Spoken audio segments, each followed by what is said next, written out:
Wow! இது ஒரு கம்ப்ளீட்டாக ஒரு ஸ்பெஷல் ப்ரோக்ராம். இனிமேல் சொன்னால் இந்த ஷோ வந்து சூப்பராக ஹிட்டாக வாழ்த்துக்கள். மிஸ்டர் அண்ட் மிஸ்ஸஸ் கிச்சன் அப்படின்ட்டு ஒரு அழகான ஷோ. நம்ம ஷாலினி வந்து ஃபியூ டேஸ் முன்னாடி சம்திங் ஒரு குக்கிங் ரிலேட்டடான ஷோ ஒன்று வருது அப்படிங்கிற மாதிரி மென்ஷன் பண்ணி சேனலில் டேக் பண்ணியிருந்தாங்க. ஸ்டே டியூன் அப்படின்ட்டு அவங்க கணவரோட வந்திருந்தாங்க. எஸ், நம்மளுடைய பாண்டியன் ஸ்டோரில் நடிச்சிட்டு இருக்க ராஜி தான்.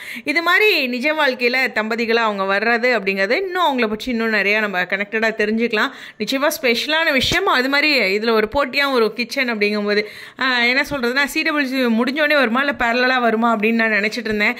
அவங்க போடும்போதே ஏதோ குக்கிங் ஷோ அப்படின்னு போட்டிருந்ததுனால பேரலாக கொடுப்பாங்க. அந்த லொக்கேஷனை கூட அந்த கிச்சன் செட்டப் கூட யூஸ் பண்ணிக்குவாங்கன்னு நினைக்கிறேன். ஸோ வெயிட் பண்ணி பார்ப்போம். இது ஒரு ரொம்ப சுவாரஸ்யமான விஷயம். கண்டிப்பாக தம்பதிகள் நிறையா பேர் செலிபிரிட்டிஸ் நம்ம சேனலில் இருக்க செலிபிரிட்டிஸ் எல்லாத்தையுமே பார்க்கலாம். ஓகேவா? ஒரு புரிதலுக்காக யார் வேணாலும் வரலாம். இப்போ நமக்கு தெரிஞ்சது ஷாலினி ஒருத்தர் மட்டும்தான்.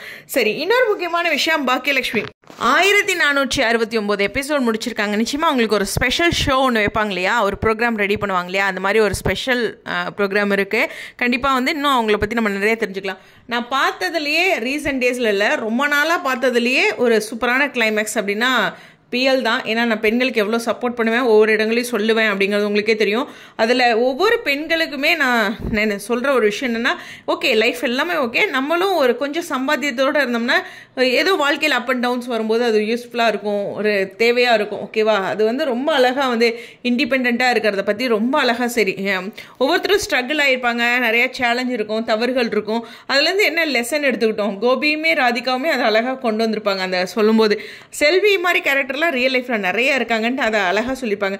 கணவர் தண்ணி அடிச்சிருப்பாங்க, இல்லை ஏதோ ஒரு வீட்டில் பண தேவைகள் குழந்தைங்களுக்காக அப்படின்ட்டு இன்னொரு வீட்டுக்கு வந்து ஜாமான விளக்க போகிறது அப்படின்ட்டு நிறைய செல்விகள் இருக்காங்க இல்லையா? சென்னையில ஏகப்பட்ட செல்விகள் இருக்காங்க, உண்மைதானே? ஸோ அந்த மாதிரி இருக்கும். அவங்களோடலாம் நிறையா அவங்களுக்கு ஒரு பாசக்கார முதலாளிகள்னு சொல்ல முடியாது, தோழிகள்னு சொல்லலாம். ஏன்னா பாக்கியா மாதிரி நிறைய பேர் அவங்களுக்கும் சப்போர்ட்டாக இருந்திருக்காங்க. அது எனக்கு அப்படியே கண்ணு முன்னாடி ரிஃப்ளெக்ட் ஆச்சு. பாக்கியா பற்றி சொல்லி ஆகணும். இந்த சீரியல் 1000 விமர்சனங்கள் இருக்கலாம், ஆனால் அதனுடைய கிளைமேக்ஸ் வந்து ரொம்ப ரொம்ப ஃபேவரட்டான விஷயம். இந்த ஷோக்கு ஒரு ஸ்பெஷல் ப்ரோக்ராம் ரெடி பண்ணுறாங்க. ஸோ அது ஒரு ஸ்பெஷல் பாக்கியலட்சுமிக்கு. சரி, இந்த 2 ஷோவும் உங்கள் எல்லாத்துக்கும் ஒரு பெரிய என்டர்டெயின்மெண்ட்டாக இருக்கும்னு நம்புகிறேன். உங்களுடைய கருத்துக்காக ஸ்டேடியம்.